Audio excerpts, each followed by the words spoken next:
I was watching this video from Alex Ramosi, this guy I really look up to, right? He's a very successful businessman on YouTube, teaches everybody business. And like, the things that he was saying, I was also reading a book about it in The Art of Thinking Clearly, very good book. It's like a book about a bunch of fallacies that humans tend to use that like make their thinking very off. Not off, like, how do I explain? Like, it's fallacies. So it's like you think in a certain way and that way is not correct, and the book teaches you all those things, makes you conscious and aware of these. So very good book, very easy read and everything. It's very interesting. But like he was talking about this point about like, I think it was in that book, might have been another book, but the point was that you need to become more dissatisfied with life if you desire more success in whatever aspect. And if you really think about it, it's very, very true. Like for me personally, right, when I was fat and like short and like I had like cystic acne and I hated my life, right? I had the most desire to change because I was so dissatisfied with my life. So, I would wake up every morning and I couldn't yawn because my pimples would like start stretching, and I would be in the shower and like all the pimples would be popping, and then like I would put on my clothes and like, it didn't fit the way I wanted because I was too fat, and then I was short, and I would go to school and I would just be like, I hate the way I look, this and that, whatever, right?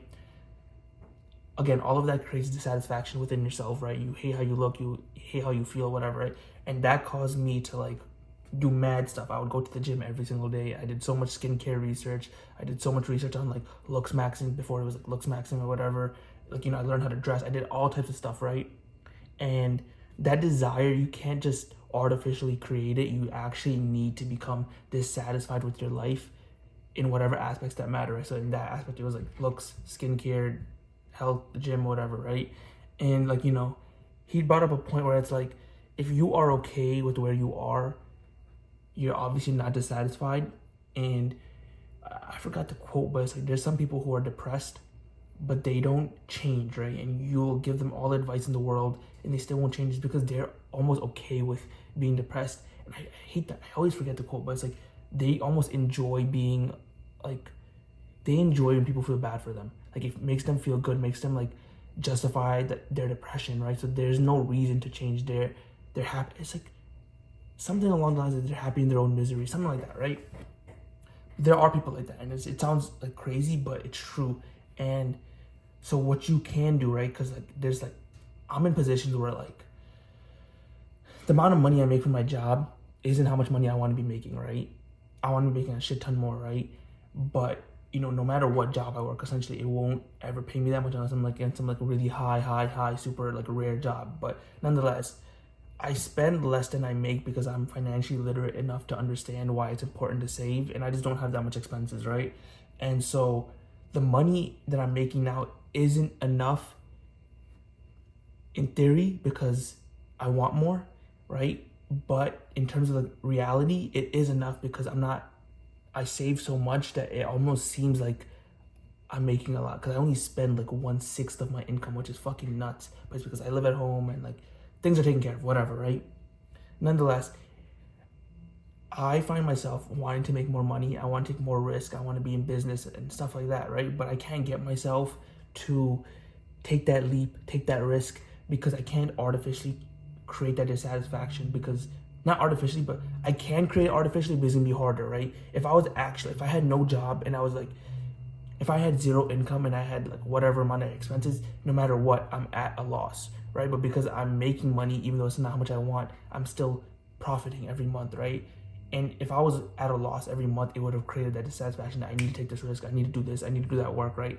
But most people are in this exact same scenario. I feel like they aren't dissatisfied enough with where they are, so it doesn't create that pressure, that internal motivation, that like need and desire to change, right?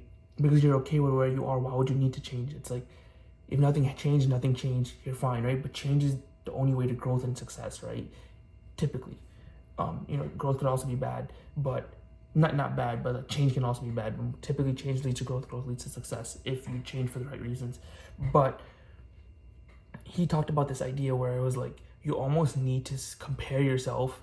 Like comparison, he even talked about in another video, he's like, comparison is a thief of joy or something like that. It's like, comparison isn't the thief of joy. Comparison is just a measuring stick, and your judgment of the comparison is what is a thief of joy. So like, if you only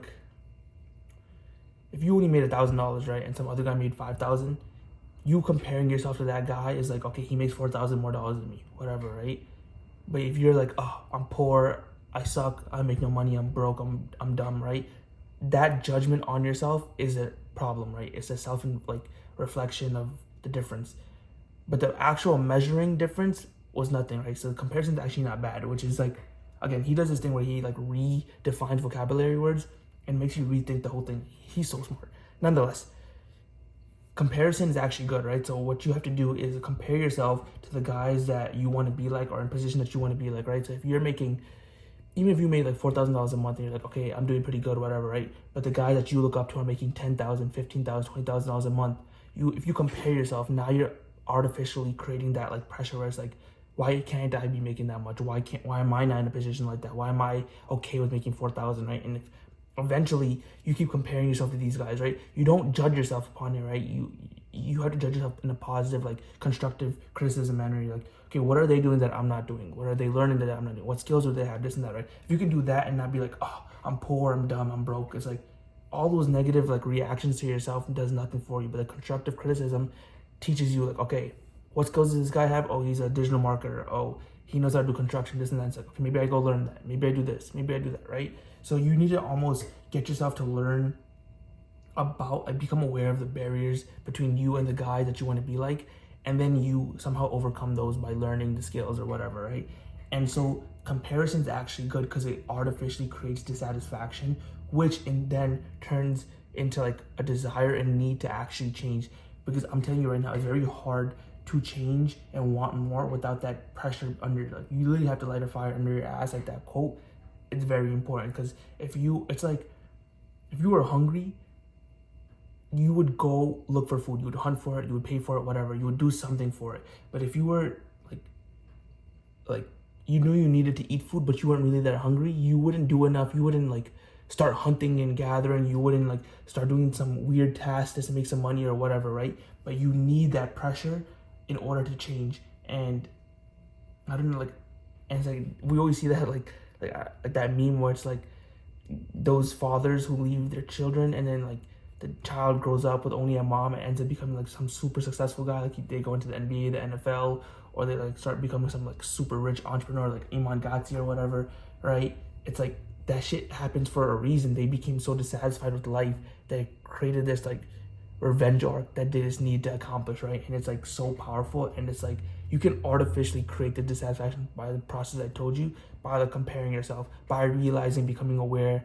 of like people that are doing better than you, that are the same age as you, that live in the same city as you, that are doing like living the life that you want to live, but you're just not where they are because they were more dissatisfied and they started at a younger age. And things will take time. Time needs to transpire for you to like get that knowledge, get that skill or whatever, but you need to be okay with that and understand things take time. Like, they didn't just get rich overnight. No one ever gets rich overnight. No one gets successful overnight. They just started a long time ago, way before like it was even like someone could be doing YouTube videos for 5 years and you found them in the past year and you're like, oh my god, this guy got so famous so quickly, but he's been working at this shit for years and you just didn't see it because he was so small. Like, even like someone like Kai Cenat who looked like he got so famous overnight. That guy was making videos since he was in high school. Like, he was like streaming and like there was like old clips popping up of like that rat in his room or whatever. Like, he's been doing this shit for a while, but everybody's like, yo, he got famous so quickly. It's like, no, he fucking didn't. He's been working at this shit. Same thing with Iman Ghatzi, who's been making videos since he was like 14, 15,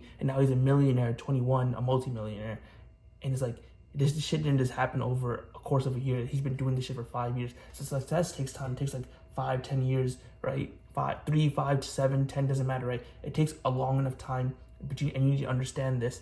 But you just need to make sure that you're comparing yourself to guys above you to create the dissatisfaction to eventually get into those positions. I hope this made sense. Me and you, we're going to be dissatisfied until we are where you want to be. See you on the other side, buddy. 3 years, 5 years, 7, doesn't matter. We're not quitting.